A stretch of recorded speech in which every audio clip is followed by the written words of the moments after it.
d'un autre sujet.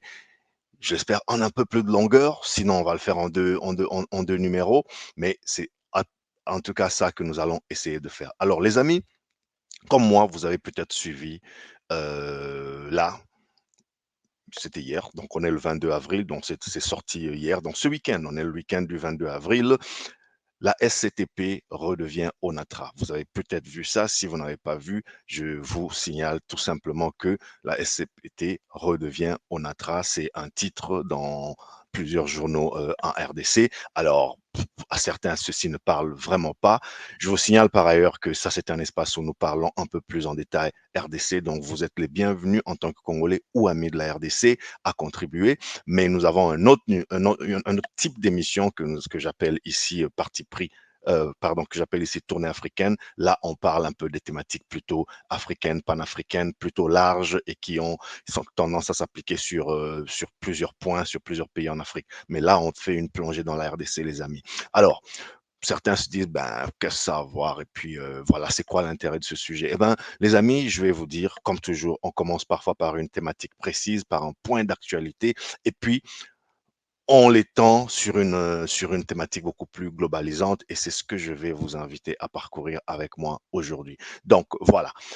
La SCTP, les amis, pour ceux qui ne le sauraient pas, c'est la Société congolaise des transports et des ports, ex-ONATRA. Alors, quand je dis ex-ONATRA, beaucoup de gens disent, ah oui, c'est vrai, ex-ONATRA. Évidemment, c'est c'est la société. Alors là, je vais carrément vous lire un petit texte je vous ai tiré du net comme ça pour juste vous mettre, vous faire comment dirais-je, une entière matière, une entrée en matière, pardon.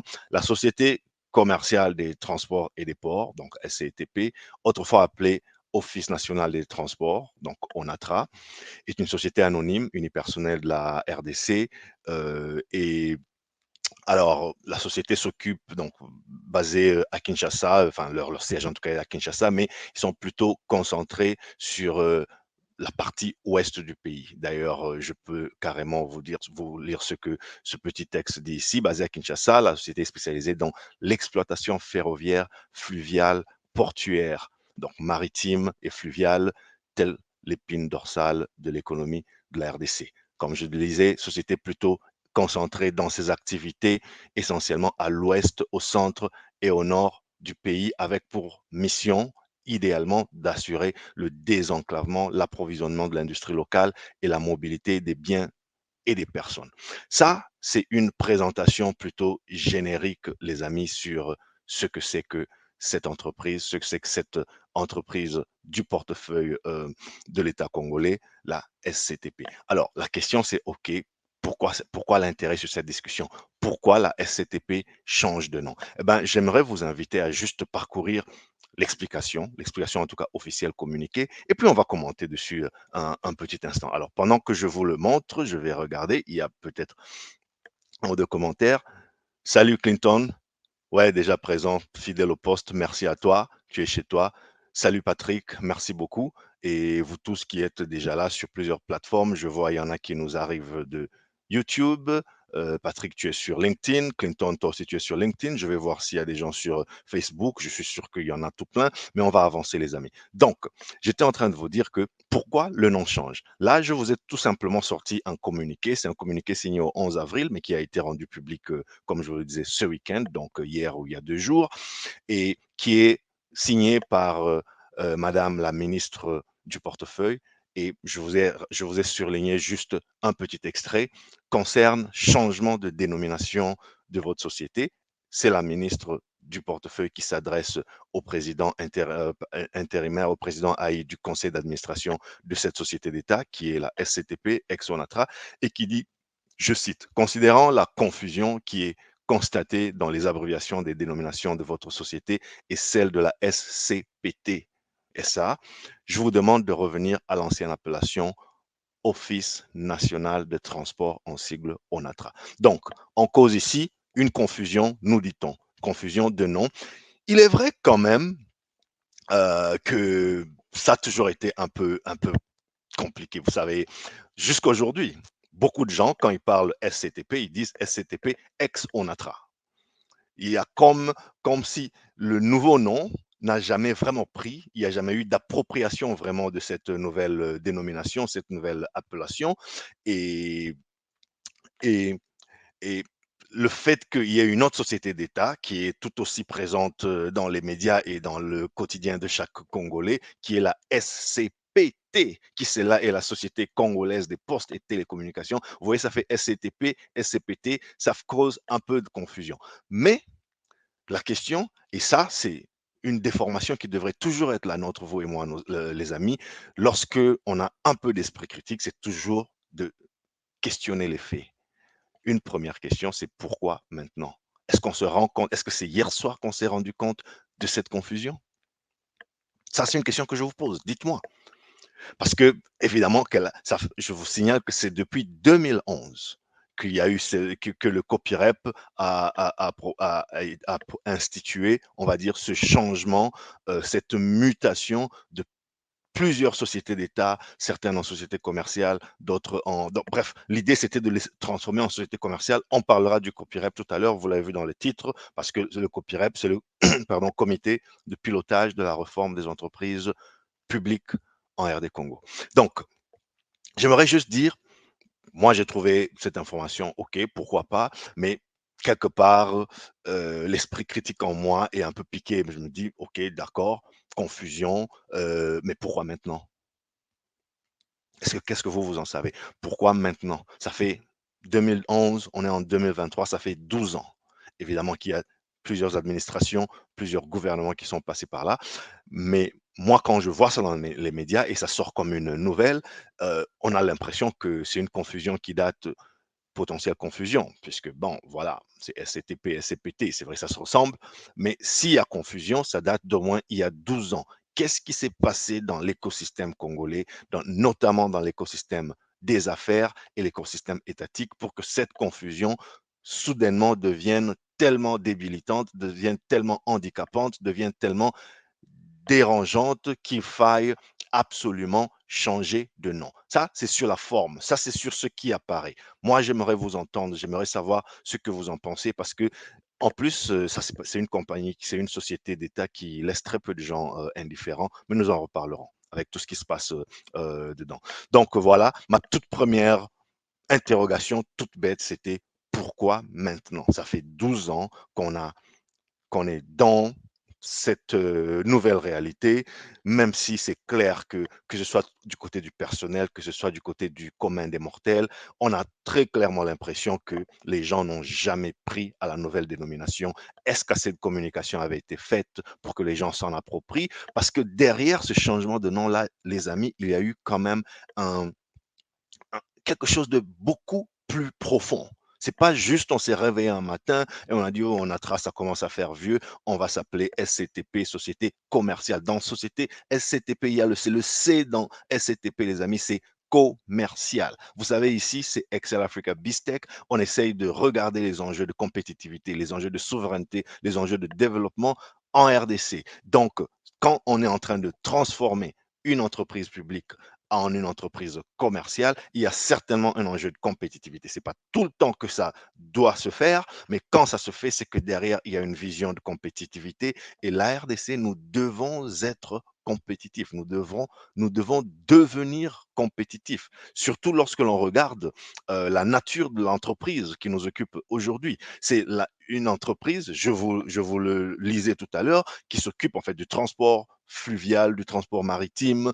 Donc, le fleuve, c'est notre autoroute naturelle. Le fleuve, une ressource dans le commerce congolais, mais essentielle, qui évidemment, comme chacun le sait, n'est pas suffisamment maintenue, n'est pas suffisamment entretenue, et donc, in fine, n'est pas suffisamment euh, rentabilisée.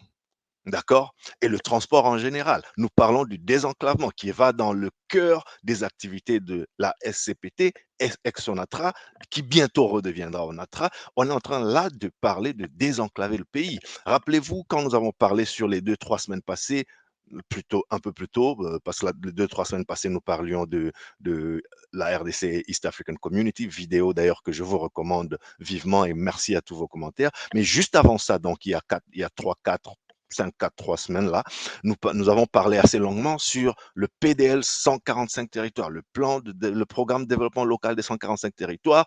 Et parmi les constats que nous avons faits, nous avons remarqué que, comme beaucoup de gens, mais nous avons plutôt réfléchi sur le fait que le pays, que l'on ait un peu, quelque part, mis la charrue avant les bœufs. C'est-à-dire qu'on ait construit une école au milieu de nulle part, que l'on ait construit un hôpital dans un petit village qui lui-même n'est pas viable parce que pas relié à d'autres centres économiques, parce que les voies d'évacuation agricole, par exemple, entre ce village-là ou cette ville-là et la prochaine ville sont absolument désuètes. Donc, voilà, on se dit, et, et beaucoup d'entre vous m'ont dit dans leurs commentaires, ben, avec le PDL 145 territoires, quand bien même il y a des choses tout à fait positives, mais on a quand même comme l'impression que quelque part, il eût fallu commencer par le développement des routes, le développement des voies de communication, le développement de toute l'épine dorsale du désenclavement d'une société, du désenclavement d'un pays, quitte à ce que maintenant on prenne tout ça et que l'on surfe dessus pour booster le commerce, pour booster l'échange entre les peuples et différentes composantes de la nation congolaise, booster le commerce, c'est-à-dire désenclaver non seulement financièrement, mais désenclaver aussi économiquement, désenclaver culturellement le pays.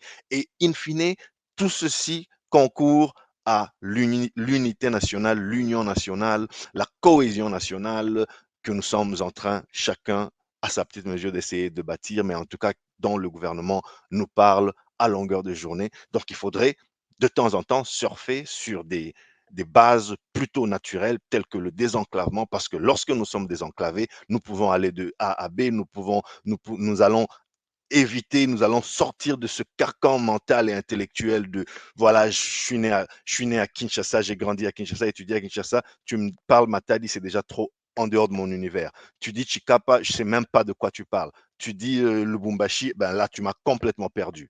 Voilà, voyez-vous? Donc, l'idée, c'est de sortir un peu de ce carcan au niveau social, mais à d'autres niveaux aussi, tels qu'économiques. Donc, voilà en quelques mots ce que ce, cette nouvelle signifie, aurait dû signifier. Et, et maintenant, on va se poser la question, on va se demander qu'est-ce que ça change? Qu'est-ce que ça change, le changement de nom? Oui, c'est sur injonction du gouvernement. Oui, c'est sur injonction de la ministre du portefeuille. Pourquoi? C'est pas très clair. D'ailleurs, à ce sujet, au niveau de pourquoi c'est pas très clair, c'est vrai, c'est une nouvelle qui est assez fraîche, mais moi, j'aimerais, si vous me permettez, faire un petit coup de gueule. S'il y a des professionnels de médias qui me suivent, et je sais qu'il y en a, et j'en ai beaucoup qui sont mes amis, je collabore bien avec eux. euh, Moi, je trouve que la presse congolaise, dans sa grande majorité, elle est quand même relativement paresseuse. Qu'est-ce que vous en pensez, les amis? Je m'explique. Ça, c'est une nouvelle. Allez, aujourd'hui, on est le 22 avril sur Google ou tout autre moteur de recherche et tapez, ah, vous avez entendu parler comme ça, je vais vous mettre quelques références, mais allez taper SCTP redevient ONATRA. Les amis, je vous garantis que les 10, 15 premiers articles sur lesquels vous tomberez, tous les journaux qui écument la RDC, c'est exactement la même histoire, le même paragraphe, mot pour mot. Donc, le premier a publié, les autres ont juste fait un copier-coller, il a ajouté sa signature, copier-coller, il a ajouté sa signature. Mais comment on peut éduquer une nation quand on a une presse aussi paresseuse, entre nous soit dit? Parce que c'est un sujet, si vous l'estimez assez important pour le traiter, autant développer un peu, autant argumenter. Donc, je vous promets les amis, allez faire l'exercice, revenez me dire. Personne ne se pose la question dans son papier. Pourquoi il pense, même si les raisons ne sont pas connues, mais le métier, comment, la responsabilité des intellectuels, c'est de se poser des questions, comme on est en train de le faire ici, c'est de réfléchir. Et ici, nous, on n'est pas des professionnels des médias, mais on essaie de droite, on essaie de faire une chose, on essaie de faire une petite revue de la littérature, on essaie d'en parler, on essaie de l'exposer à l'appréciation d'autres intellectuels qui pourront nous compléter. Essayez de vous documenter sur un fait qui se passe en RDC. Très souvent, c'est lorsque une ONG, c'est lorsque le PNUD s'empare du sujet, c'est lorsque je sais quelle organisation s'empare du sujet que vous allez commencer à retrouver des documents en ligne à télécharger, etc., etc. La presse locale congolaise. Je suis désolé, c'est juste, voilà, copier-coller 2 lignes. SCPT redevient ONATRA sur ordre de la ministre du portefeuille et on va vous ajouter un petit paragraphe explicatif, mais alors à minima, et tout le monde recopie le même paragraphe, y compris les fautes d'orthographe qui avaient été reprises dans le premier qui a publié l'article. Les autres, ils viennent juste copier-coller, copier-coller. On ne peut pas développer une nation, y compris intellectuellement, lorsqu'on a une presse aussi paresseuse. Je suis désolé. Et là, je parle de la presse écrite. La presse audiovisuelle, c'est autre chose. Je pense qu'on va en reparler parce je vous prépare un autre sujet. Mais déjà là-dessus, sur la presse écrite de mon pays, moi, j'aimerais juste lancer un grand coup de gueule. S'il y a des professionnels des médias qui m'écoutent, s'il vous plaît, travaillez un tout petit peu. Levez-vous, bougez-vous et quand vous, quand vous rapportez un fait de société, quand vous rapportez un fait économique, essayez juste d'aller creuser un tout petit peu dans votre expérience, dans vos archives et arrêtez de nous faire des copier-coller de tout le monde nous dit SCTP devient ONATRA sur ordre de la ministre du portefeuille. Et ça se répète comme ça sur 50 sites congolais et chacun à la virgule près, c'est pareil. Voilà, c'était mon coup de gueule du jour sur les médias congolais. Désolé, mais il fallait que ça sorte parce que j'ai comme l'impression que quand on est chercheur en RDC, on a quand même de la peine, surtout quand on veut se focaliser sur le contenu local.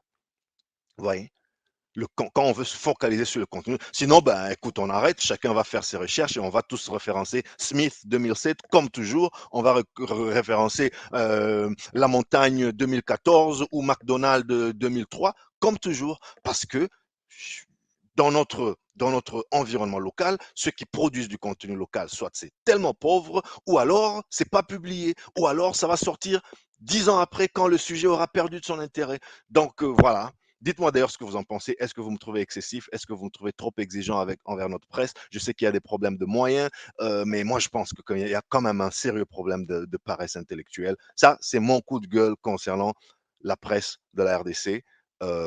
Et voilà, je suis absolument ouvert à votre interprétation du sujet. Alors, revenons à nos moutons, les amis, pour essayer de réfléchir sur justement qu'est-ce que ça change. Qu'est-ce que ça change que de changer la dénomination Société congolaise des transports et des ports en ONATRA? C'est juste les initiales qui changent. Qu'est-ce que ça change? Pourquoi on se donne tant de mal, comme dirait l'autre? Eh ben, surtout dans un contexte où on a une entreprise qui est quand même aux prises à tellement de problèmes sociaux, des remous sociaux, des impayés, mais à n'en pas finir. Je ne sais pas, ils sont combien de mois impayés en ce moment? Si vous le savez, dites-moi en commentaire.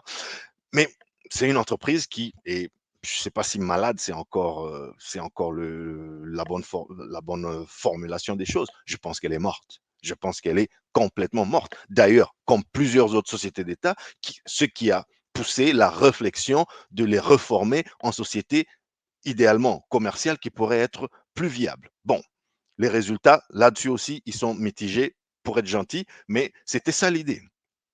Comment vous allez reformer une entreprise qui traîne des casseroles derrière elle, qui traîne des décennies d'impayés, qui traîne des milliers de personnes qui devraient aller à la retraite, mais, mais qu'on ne sait pas envoyer à la retraite parce qu'on ne sait pas leur assurer une retraite, je ne dis même pas digne, une retraite modique, minimale. Donc, les gens ne veulent pas partir. Donc, on les garde. Donc, vous avez une administration obèse. Vous avez des gens qui ont passé la fraîcheur mentale et intellectuelle depuis 20 ans, mais qui ne peuvent pas partir. Ils ont passé la fraîcheur physique depuis 40 ans. Ils ne peuvent pas partir. Ils sont là parce que de temps en temps, il y a quelques petites compensations, parce que de toute façon, c'est peut-être mieux qu'aller mourir à la maison. Autant être là, autant voilà, rester sous les arbres et puis peut-être de temps en temps, il y aura un petit quelque chose et on va nourrir les enfants. C'est la triste réalité de nos aînés. En passant, je souligne pour donner un autre coup de gueule et pour dire que franchement, un pays qui ne s'occupe pas de ses aînés, c'est un pays qui ne peut pas réussir. Regardez toutes les nations qui avancent, c'est des nations qui quand même, quelque part, quand vous faites attention, regardez les pays occidentaux qui sont bien organisés, par exemple, c'est des pays où c'est fou les montants qui sont dépensés par l'État. Oui, c'est l'argent du contribuable, oui, ça contribue à la pression fiscale, mais quand même, c'est fou de voir les efforts qui sont mis pour que les aînés soient mis à l'aise. Les aînés, pourquoi ils sont mis à l'aise? C'est pas une faveur, c'est un pacte solidaire dans une société. Ceux qui travaillent s'occupent de ceux qui ont travaillé hier. Demain, vous autres de ma génération, nous serons des retraités, eh ben, ceux qui travailleront, ceux qui seront les plus jeunes, les plus actifs en ce moment-là, paieront les impôts pour qu'on s'occupe de nous. Et entre-temps, nous, on aura courtisé. Et c'est ce cycle qui se renouvelle dans une société qui se veut progressive. Mais c'est quand même difficile d'avancer dans notre pays quand on se retrouve avec toute une génération, si pas plusieurs générations, des aînés qu'on n'a jamais laissé partir, qu'on n'a jamais traité comme il se doit. Donc, il y a comment dirais-je, des arriérés, il y a des impayés, il y a voilà, il y a des contentieux. Mais à ce rythme, notre pays, il est irréformable. Je ne sais pas ce que vous en pensez. Comment vous allez transformer une entreprise comme SCPT, ex-Onatra, futur Onatra, pour ceux qui ont raté le film au début du numéro, comment vous les transformez en quelque chose de plus agile, plus souple? Qu'est-ce que vous faites des 50, 60, 75, 80% du personnel qui est soit trop vieux, soit trop trop peu qualifiés pour faire leur travail, soit trop, voilà, trop en retard. Ça, c'est une société qui se doit de devenir compétitive. C'est une société qui se doit de rentrer dans l'arsenal du réveil de la RDC. Quand nous parlons du réveil de la RDC, nous parlons de redevenir compétitif à la scène internationale. Eh bien, l'ONATRA, la SCPT devrait faire partir de notre arsenal. Elle n'est pas la seule. Je vous rappelle, il y a plusieurs sociétés, par exemple, comme La Poste, qui était aussi OCPT à l'époque et qui a été réformée et qui aujourd'hui s'appelle SCPT avec, comme vous pouvez peut-être le constater, des initiatives qui témoignent d'une certaine impulsion. Bah alors maintenant, est-ce que ça marche très bien ou pas? Ça, chez nous, c'est jamais très clair. Mais et puis, tout à fait, je pense la semaine passée seulement, j'ai entendu, c'était dans le Congo central, je pense, des gens qui se plaignaient que seuls les employés de Kinshasa sont payés. Bon, bref, ça, c'est des contraintes opérationnelles qui ne sont pas à balayer d'un revers de la main parce qu'on ne peut pas non plus développer une entreprise et par extension un pays si on ne paye pas ses employés. Je regrette. Ben, voilà, il faut que quelque part on se donne le moins de nos ambitions. Donc, s'il n'y a pas assez d'argent, il faut fusionner beaucoup de toutes ces administrations-là. Il faut, voilà, il faut faire quelque chose. Je pense que ça, c'est pas la retraite. Comment envoyer les gens à la retraite, c'est tout un autre sujet et c'est pas le sujet du jour. Ici, c'était juste pour vous dire que voilà, la SCPT, ex-ONATRA, future ONATRA, n'est pas la seule qui avait besoin d'être reformée et qui a été reformée. Enfin, en tout cas, il y a eu un début de réforme, mais qui n'a jamais décollé, qui reste plombé par des contentieux sociaux, par un personnel même pas vieillissant, vieux, mais alors fini dans sa plus grande majorité. Mais je ne le dis pas pour être dénigrant, je le dis pour souligner que ces gens-là ne devraient plus être là. Ils ont fait leur part. Aujourd'hui, ces gens-là n'ont pas à être là, à faire des sit-ins tous les jours en attendant que l'on décaisse le salaire de. On est en avril 2023. Vous étonnez pas que l'on vous dise que non, ils attendent le salaire de janvier 2017 ou 15 ou un truc aussi ridicule que ça. Vous entendez les 66 mois impayés, vous entendez les 50 mois impayés. C'est fou, les amis. C'est fou. Voyez-vous? Donc voilà, c'est à peu près ça. Donc, c'est quand même difficile de voir ce que un simple nom, un changement de nom peut changer ou peut transformer dans un concept, dans un contexte aussi lourd. Donc, quelque part, il faut peut-être éviter ou vraiment se méfier de, de réformes, de changements qui peuvent ressembler à des saupoudrages, peut-être même à des distractions. Je pense que je suis d'accord sur la confusion. C'était, à mon avis, voilà, côté goût, c'était jamais top top depuis le début.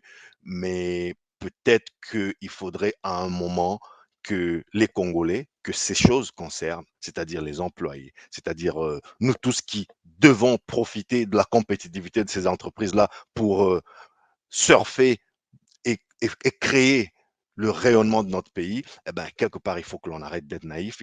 D'ailleurs, je dis ça parce que j'ai entendu je pense que j'ai lu dans les multiples sources d'informations, quand je faisais une petite recherche hier soir, ce matin, sur ce sujet, que la réforme, ce changement de nom est très applaudi par le personnel. Mais je dis, mais de quoi ils parlent, le personnel? Ils applaudissent le changement de nom parce que peut-être, voilà, ils rentrent un peu dans leur environnement initial, ils rentrent un peu dans leur environnement qu'ils ont connu, parce que pour beaucoup de ces gens que vous voyez là, font des sit-ins, qui réclament leurs arriérés de salaire, il y a certains qui sont sexagénaires, septuagénaires, quinquagénaires, donc ils ont connu Onatra et ils chérissent encore le rêve de dire il y avait une société, que chacun va vous dire non mais on était bien traité, on était logé, on était véhiculé.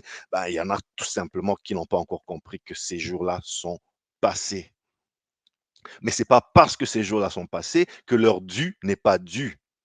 Et les jours prochains, ils, ils peuvent être meilleurs. Ils peuvent être plus compétitifs. Encore faudrait-il que la réforme, les réformes que l'État a imaginées soient menées à bien.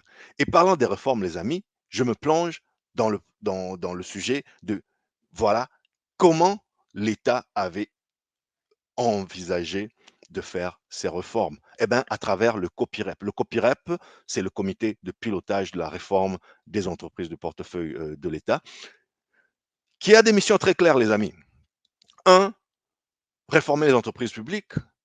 Deux, désengager l'État. Donc, il y a un paquet d'entreprises qui ont été identifiées.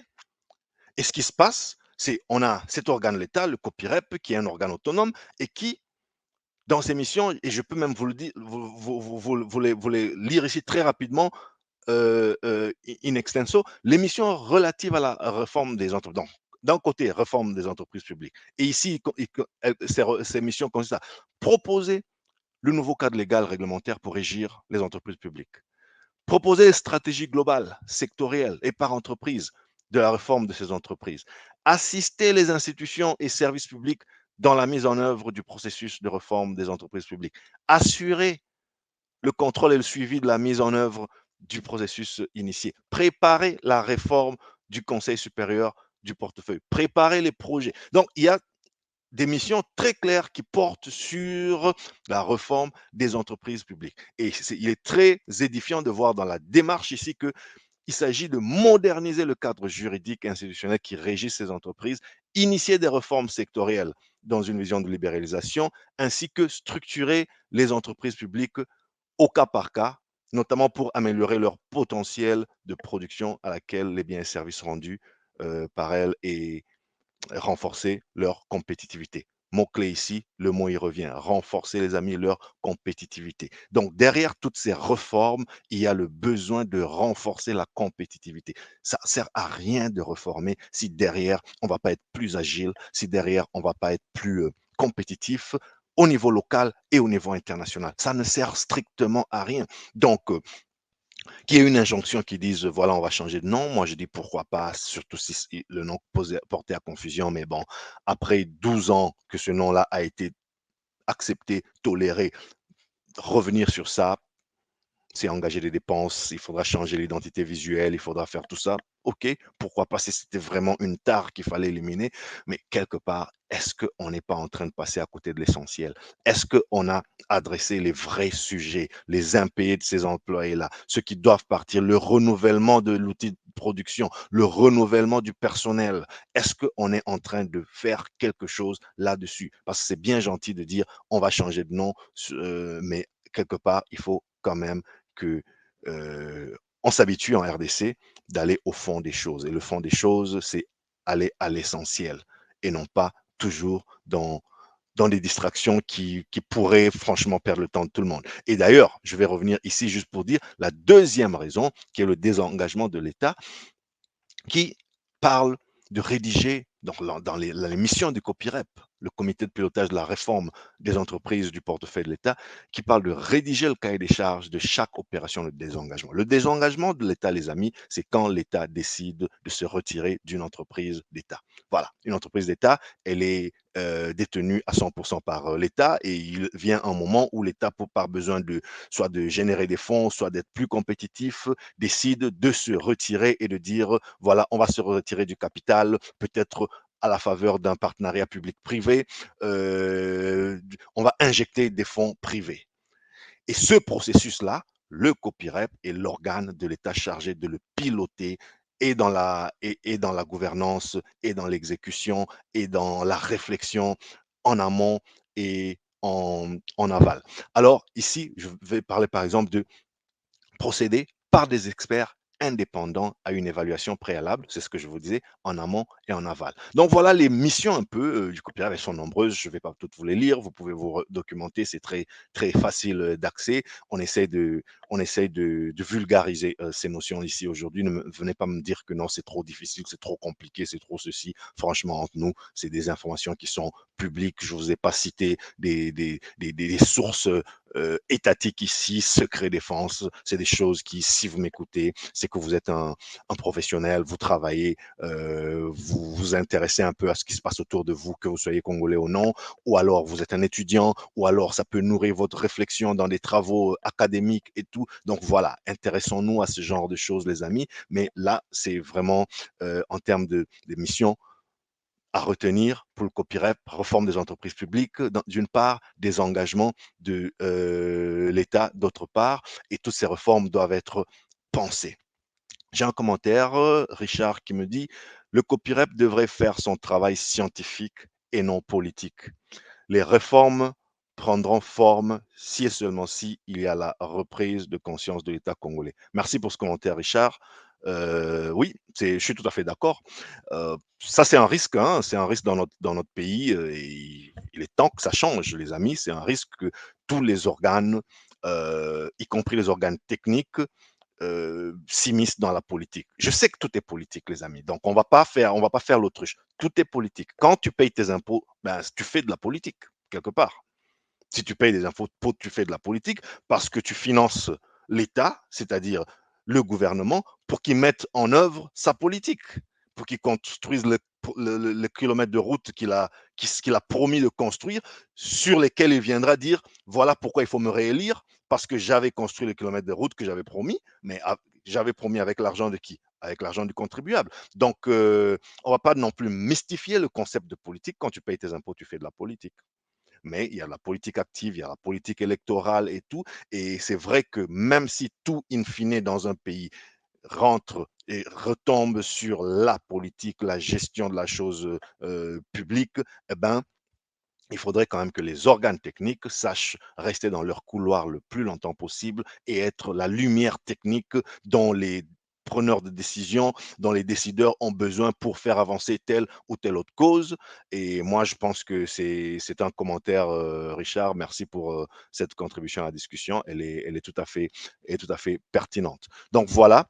Euh, Ce que je voulais partager avec vous, les amis, sur l'émission, à savoir réforme des entreprises publiques, désengagement de l'État, mais on ne peut pas réformer les entreprises seulement avec des injonctions, seulement avec des petites phrases, seulement avec un peu de base pour dire la SCTP, pardon, vous voyez, même moi je m'en mêle les pinceaux parce qu'au bout de 12 ans, personne n'a maîtrisé cette affaire. C'est pour ça qu'on dit toujours ex-Onatra. Mais bon, je vais essayer. La SCTP redevient Onatra sur ordre de la ministre du portefeuille. Ça, c'était un papier que je vous ai tiré dans une des multiples un des multiples journaux congolais, c'était hier, voilà, c'était hier.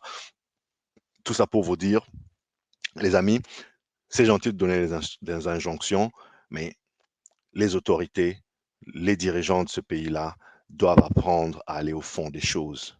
D'accord? Par exemple, quand on repart à Office congolais, Office national de transport, est-ce que l'angle commercial reste ou on a complètement abandonné cette, cette vision de transformer ce qui fut l'Office national de transport en une société commercial des transports et des ports. Là, on rentre à Office national parce que apparemment ça complique tellement, ça sème tellement la confusion qu'on ne peut pas supporter de garder ça encore une seule minute. Alors que moi, je pense qu'une campagne de communication aurait peut-être suffi. Ben oui, même si dans le commun des mortels, on peut garder SCTP ex-ONATRA. Pourquoi pas? Mais bon, voilà, si on a estimé qu'il fallait le faire, c'est très bien. Moi, je n'ai pas de problème de principe là-dessus. Je me dis, peut-être que ce n'était pas la chose la plus urgente à faire, ni la plus importante à faire aujourd'hui, mais puisqu'on est en train de le faire, qu'on aille jusqu'au bout de la logique. Parce que moi, j'ai quand même un peu l'habitude dans notre pays de mesures, de mesurettes, de réformes, de reformettes plutôt que de réformes. Et à la fin, on s'arrête aux cosmétiques. On s'arrête à un petit changement de nom, on s'arrête à une petite permutation dans les initiales. Ça fait du buzz pendant 3 jours. Les dirigeants passent à autre chose. Le peuple qui devrait exiger la redevabilité passe à autre chose et on sera ici encore dans 5 ans à en reparler. Ah, vous vous souvenez, en 2023, il y avait eu un article, on avait commenté des papiers qui disaient la SCTP redevient ONATRA sur injonction du ministre du portefeuille. Qu'en était-il advenu? Qu'est-ce que ça a changé? En quoi ça a rendu l'entreprise plus compétitive? En quoi cela a rendu l'entreprise plus recentrée sur ses missions qui sont de désenclaver, entre autres, notre pays à travers le transport fluvial, à travers le transport maritime, à travers une flotte compétitive qui peut fluidifier voilà, le déplacement des personnes et des marchandises et donc faire revivre toutes ces sociétés sur le tronçon, tous ces petits villages sur les ports qui voient un bateau passer tous les matins, un bateau passer tous les soirs. Voilà, au lieu d'avoir des éléphants blancs qui sont morts et que de temps en temps, peut-être, que sais-je, pour qu'ils ne disparaissent pas totalement de l'actualité, peut-être, que sais-je, pour mettre un petit pansement sur une jambe de bois, pour essayer de calmer un peu, de flouer un peu tout le monde. Je dis pas que c'est absolument la réflexion derrière tout ça, mais je dis c'est raisonnablement la suspicion derrière tout ça. Et puis on dit, on va un peu lancer là. Et là, je vois hier, il y a certains employés de l'ONATRA qui sont aux anges. Hier, on nous a remis notre nom, on s'appelle ONATRA. Peut-être qu'ils se disent qu'en étant SCTP, leurs problèmes sont beaucoup trop noyés, et puis on les oublie, et puis bon, je ne sais pas, peut-être qu'ils ont raison, mais moi je dis, tout ça, ça reste quand même assez cosmétique, les amis. Apprenons à aller au fond des choses en RDC. S'il y en a qui m'entendent et qui ont un pouvoir de décision ou d'influence, dites-moi ce que vous en pensez déjà, mais surtout, faites que les décideurs en soient conscients et faites que les décideurs commencent à agir dans ce sens. Les amis, voilà un peu ce que je voulais partager avec vous. Alors maintenant, je vous annonce que demain dimanche 23 avril, je suis en train de me préparer pour qu'on fasse un bon live interactif sur le code du numérique, les amis. On a beaucoup parlé du code du numérique, ça fait 10 jours qu'il est partout dans l'actualité. Eh bien, ici aussi, on va ajouter notre grain de sel et toujours dans notre optique business, technologie, toujours dans notre optique BizTech. On va essayer de réfléchir là-dessus. J'ai quelques réflexions à vous aligner sur le sujet, mais surtout, j'aimerais vous entendre parce que je sens qu'il y a un potentiel pour beaucoup d'amalgames, je sens qu'il y a un potentiel pour beaucoup d'éducation, de vulgarisation qui doit être fait. Donc, on va absolument se régaler demain. J'espère que voilà, nous aurons la force, la santé pour le faire demain. Pour aujourd'hui, je vais m'en arrêter là. Je vous rappelle, les amis, abonnez-vous. Merci pour tous ceux qui ont commenté. Je n'ai pas pu lire certains commentaires, désolé. C'est un live assez rapide. Donc, je tâcherai d'être beaucoup plus interactif demain. Et d'ici là, les amis, je vous dis, prenez soin de vous et des vôtres. Abonnez-vous, abonnez-vous, abonnez-vous. Partagez avec vos amis, partagez avec tous ceux qui pourraient être intéressés par ce contenu. Partagez à tous les jeunes Congolais que vous connaissez sur LinkedIn, sur Facebook. Partagez, jeunes et moins jeunes, les amis. Soutenez cette œuvre, soutenez-moi à travers un like, à travers un commentaire, à travers un partage. Ça me donne le moral et c'est ça qui me permet de faire connaître ce travail. Moi, c'est Dr. JP Mouka. Aujourd'hui, je vous dis, prenez soin de vous et des vôtres et ensemble, essayons un temps soit peu, les amis, d'éclairer les masses les informer du progrès, les outiller pour la concurrence. Je vais vous quitter ici.